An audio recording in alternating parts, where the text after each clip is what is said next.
بسم الله الرحمن الرحيم. اهلا بكم اعزائي المشاهدين في حلقه جديده.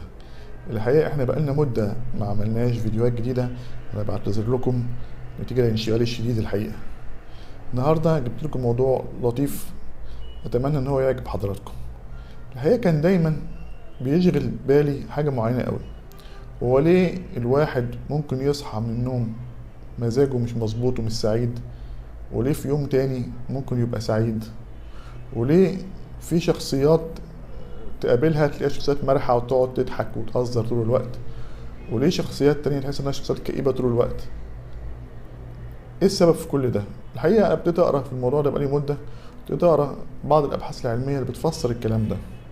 لو انت مهتم تعرف على اسرار السعادة وتعرف ايه هي هرمونات السعادة، لازم تتابع الفيديو ده وتتابعه للاخر، لان هقول لك على حاجات معينة لو عملتها ان شاء الله ربنا يجعلك من السعداء ان شاء الله. اشوفكم ولكن بعد الفصل.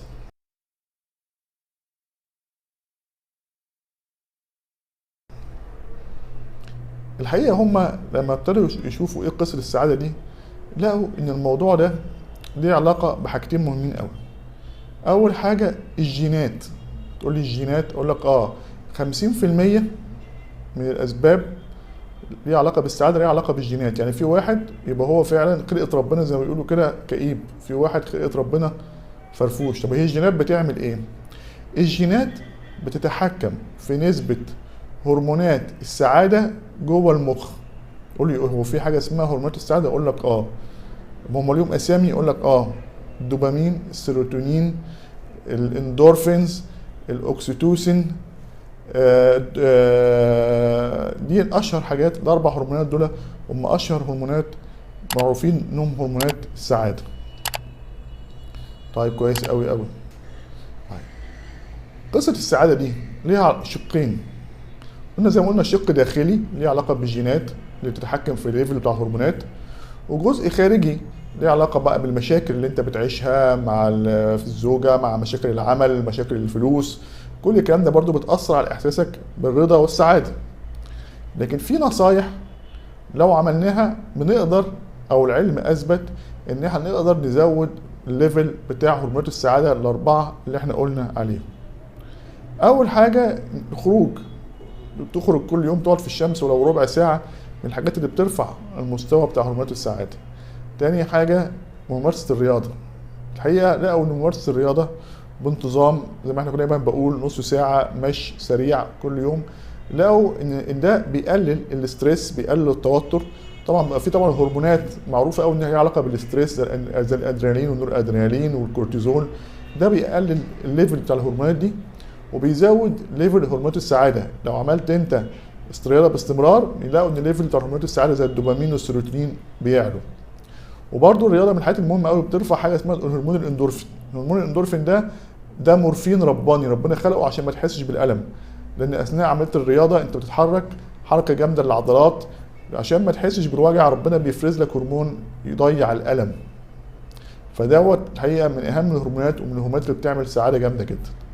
تالت حاجه الحقيقه الضحك. الضحك انا بلاقيه من الحاجات اللي بتزود هرمونات السعاده. تتفرج على فيلم كوميدي، تقعد مع صديق تتعشى معاه انت بتحبه، من الحاجات اللي هي بتساعد على رفع هرمونات السعاده. رابع حاجه الحقيقه ممارسه العلاقه الحميمه.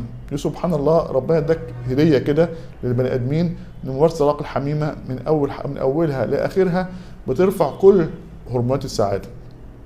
ثالث حاجه، رابع حاجه ولا خامس حاجه، اللي هي المديتيشن، اللي هي اليوجا. اليوجا ديت الناس اللي هي تعرف اليوجا وتمارس اليوجا، اللي هي التامل وتقعد تاخد نفس بالراحه وتطرد كل الافكار السلبيه اللي في دماغك. الحاجات ديت بتساعد على انها طبعا تقلل التوتر وترفع هرمونات السعاده. لكن الحقيقه برضو ربنا ادانا هديه احسن من اليوجا كتير، اللي هي الصلاه. الحقيقه الصلاه من الحاجات المهمه قوي، بس انت المهم انت بتصلي ما تشغلش بالك باي حاجه بره الصلاه. وزي ما كان دايما الامام كده بيقول قبل الصلاه صلي صلاه مودع. يعني ايه؟ يعني صلي اكن دي اخر صلاه هتصليها في حياتك. لو دي اخر صلاه هتصليها في حياتك هتفكر في عيال ولا هتفكر في فلوس ولا هتفكر في اي حاجه؟ اكيد لا. فلو انت ركزت قوي في الصلاه وما فكرتش في اي حاجه، ده في حد ذاته بيقلل جدا التوتر وبيرفع من نسبه هرمونات السعاده. من الحاجات برضو لطيفه جدا الميوزك، المزيكا، انك تستمع لمزيكا انت بتحبها. بيحب ام كلثوم يسمع ام كلثوم، اللي بيحب فيروز يسمع فيروز، اللي بيحب يسمع موسيقى هاديه يسمع موسيقى هاديه. اي موسيقى انت بتحبها ده من الحاجات اللي بتزود المستوى بتاع هرمونات السعاده. من الحاجات المهمه قوي برضو النوم الجيد، ان انت تنام كل يوم 8 ساعات، ويفضل طبعا يكون بالليل.